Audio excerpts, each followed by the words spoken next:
السلام علیکم عزیز طالبات، آج ہم پڑھنے جا رہے ہیں خواجہ میر درد اور ان کی غزلیات۔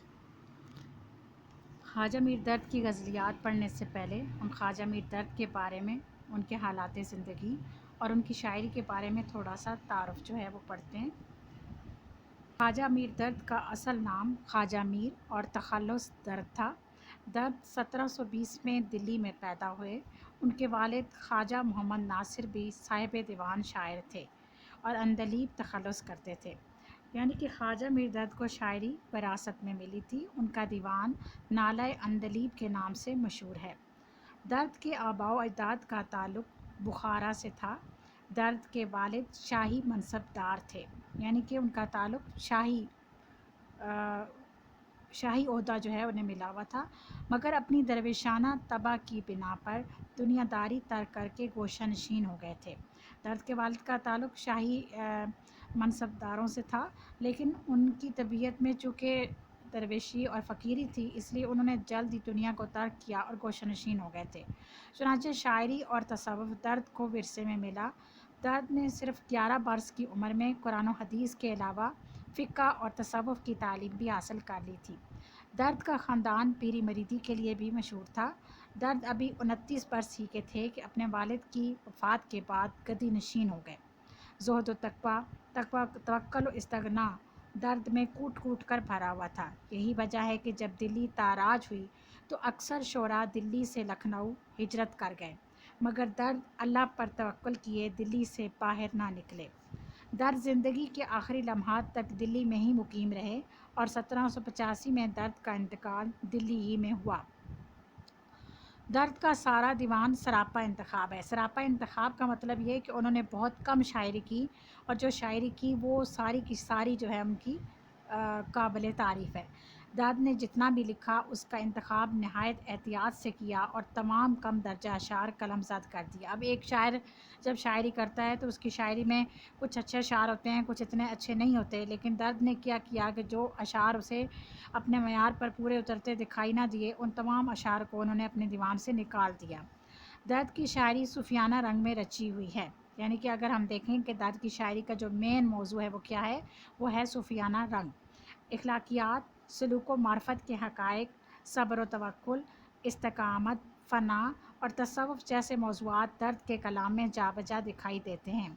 درد کی شاعری میں عشق حقیقی کے ساتھ ساتھ عشق مجازی کے اشعار بھی موجود ہیں، لیکن آپ دیکھیں گے کہ عشق مجازی کے اشعار ان کے یہاں بہت کم آپ کو ملیں گے، زیادہ تر آپ ان کے یہاں عشق حقیقی دیکھیں گی۔ گویا ان کا کلام تصوف اور تغزل کا بہترین امتزاج ہے۔ سادگی و سلاست، اثر آفرینی، سوز و گداز، نفاست و صفائی، صداقت و خلوص اور نغمگی و موسیقیت درد کی شاعری کی نمایاں خصوصیات ہیں۔ خواجہ میر درد جو تھے وہ ایک درویش کامل انسان تھے۔ قناعت، توکل، تسلیم و رضا اور تحمل استقلال ان میں کوٹ کوٹ کر بھرا ہوا تھا۔ یہی وجہ ہے کہ جب آپ ان کی شاعری دیکھتی ہیں تو ان میں عشق و حقیقی کے روایتی معاملات کو انہوں نے معرفت کے حقائق کے ساتھ اس طرح ملایا کہ اردو شاعری میں ایک نئی روایت قائم کر دی۔ یہ حقیقت ہے کہ اردو کے ایک بہت بڑے صوفی شاعر کی حیثیت سے انہیں جو شہرت نصیب ہوئی وہ اپنی جگہ پر اپنی مثال آپ ہے۔ اب ہم درد کی غزل کا پہلا شعر دیکھتے ہیں۔ پہلی غزل ہے، پہلا شعر ہے: دنیا میں کون کون نہ یکبار ہو گیا، پر منہ پھیر اس طرف نہ کیا اس نے جو گیا۔ اب یہاں پہ شاعر نے دنیا کی بے ثباتی کا موضوع جو ہے وہ لیا ہے۔ میں نے آپ کو شاعری جب پڑھا رہی تھی تو یہ بتا رہی تھی کہ اردو غزل کے چند ایک موضوعات ہیں جن پر تقریباً ہر شاعر نے طبع آزمائی کی ہے۔ ان میں سے ایک موضوع دنیا کی بے ثباتی بھی ہے، یعنی دنیا عارضی ہے، اس نے مٹ جانا ہے، اور اس دنیا کے اندر جتنی بھی چیزیں ہیں اس انسان سمیت سب نے ایک دن فنا ہونا ہے، کیونکہ قرآن پاک میں اللہ تعالیٰ ارشاد فرماتا ہے کل نفس ذائقۃ الموت، یعنی کہ ہر ذی نفس نے موت کا مزہ لازمی چکھنا ہے۔ چنانچہ اب ہم اس شعر کی تشریح کی طرف آتے ہیں کہ اس شعر میں شاعر یہ کہتا ہے کہ دنیا میں جو ہے یہ حقیقت ہے کہ انسان اس دنیا میں خدا کا نائب، خلیفہ اور اشرف المخلوقات ہونے کے باعث ایک محدود سے عرصے کے لیے آتا ہے۔ اس کا یہ آنا صرف ایک بار ہے۔ اپنی مقرر معیار زندگی مکمل کرنے کے بعد وہ موت سے دوچار ہو جاتا ہے اور دوبارہ پھر اس طرف منہ نہیں کرتا. یعنی جو انسان اس دنیا سے چلا جاتا ہے اور جب اس کی موت کا وقت آتا ہے اور وہ اس دنیا سے کوچ کر جاتا ہے تو اس نے واپس اس دنیا میں دوبارہ نہیں آنا. شاعر نے اسی حقیقت کو واضح انداز میں بیان کرتے ہوئے کہا کہ تخلیق کائنات یعنی جب سے کائنات بنی اس وقت سے لے کے آج تک آپ دیکھیں کہ دنیا سے جو بھی انسان کوچ کر کے گیا ایک دفعہ دوبارہ واپس نہیں آیا. ان گنت لوگ آئے اس دنیا میں اور اپنی زندگی کا عرصہ انہوں نے یہاں پہ پورا کیا اور پھر رخصت ہوئے اور پھر دوبارہ لوٹ کر نہ آ سکے. تو اس میں شاعر یہ کہتا ہے کہ جب ہم اس چیز سے اس حقیقت سے اچھی طرح واقف ہیں کہ اس دنیا میں جو بھی آتا ہے اور وہ ایک ہی دفعہ آتا ہے اور پھر اس کے بعد جب چلا جاتا ہے تو واپس لوٹنے کی اس کی کوئی صورت نہیں ہے. اس لیے کوشش یہ کرنی چاہیے کہ ہم ایسے اچھے اعمال کریں کہ ہم اللہ تعالیٰ کے یہاں جو ہے وہ سرخرو ہو سکیں اور لوگوں کا دل نہ دکھائیں, حقوق اللہ اور حقوق العباد کو اچھے طریقے سے جو ہے وہ ادا کریں. تو یہ موضوع ایسا ہے جو ہر صوفی کے شاعر, چونکہ درد ایک صوفی شاعر تھے اور ان کا رجحان جو ہے وہ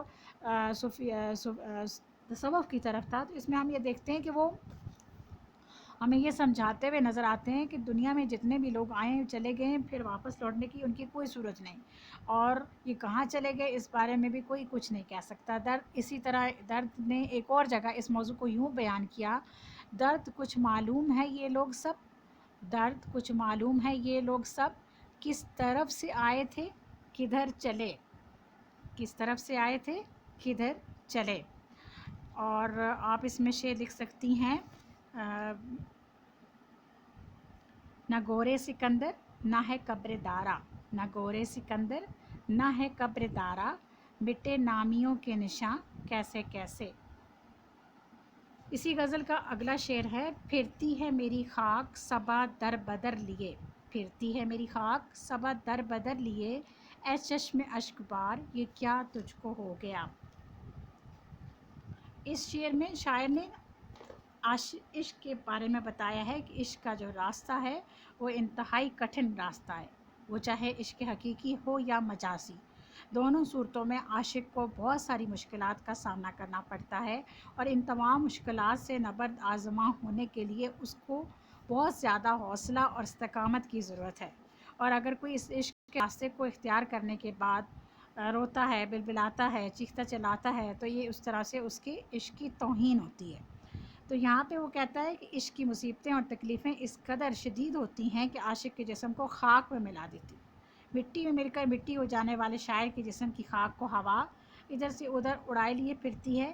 یہ عشق و محبت کی تذلیل و توہین ہے. اس لیے شاعر اپنی آنکھوں سے ازراہ حیرت سوال کرتا ہے کہ میری زندگی میں تو تم بہت آنسو بہایا کرتی تھیں, اب تمہیں کیا ہو گیا, اب تم اشک کیوں نہیں بہاتی کہ تاکہ تمہارے آنسوؤں کا پانی میری اس خاک کو مزید رسوائی اور بدنامی سے بچا لے اور میری مٹی کو اپنے ساتھ بہا کر لے جائے.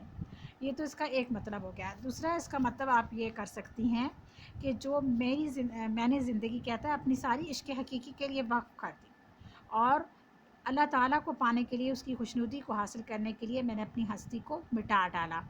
مرنے کے بعد اب کیا ہوا ہے کہ جو صبح کی ہوا ہے, صبا ہے, وہ میری خاک کو ادھر سے ادھر اڑائے لیے پھر رہی ہے اور میں یہ سوچتا ہوں کہ ایسا کیوں ہے. میری آنکھیں جو اس دنیا میں اتنے اشک بہایا کرتی تھیں اب اشک کیوں نہیں بہاتی تاکہ یہ میری خاک جو ہے وہ ادھر سے ادھر اڑ نہ سکے. یہ ایک طرح سے عشق کی توہین ہے کہ میری جو مٹی ہے وہ ادھر سے ادھر اٹھتی پھر رہی ہے.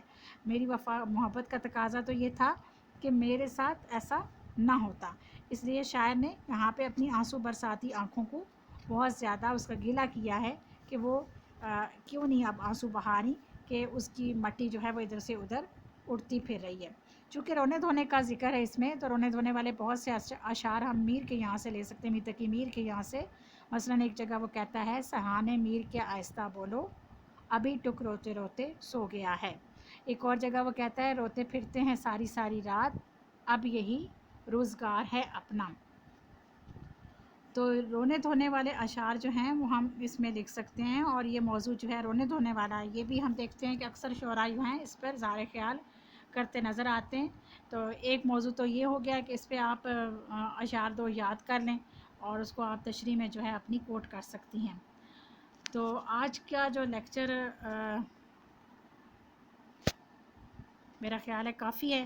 انشاءاللہ باقی جو ہے ہم کل پڑھیں گے.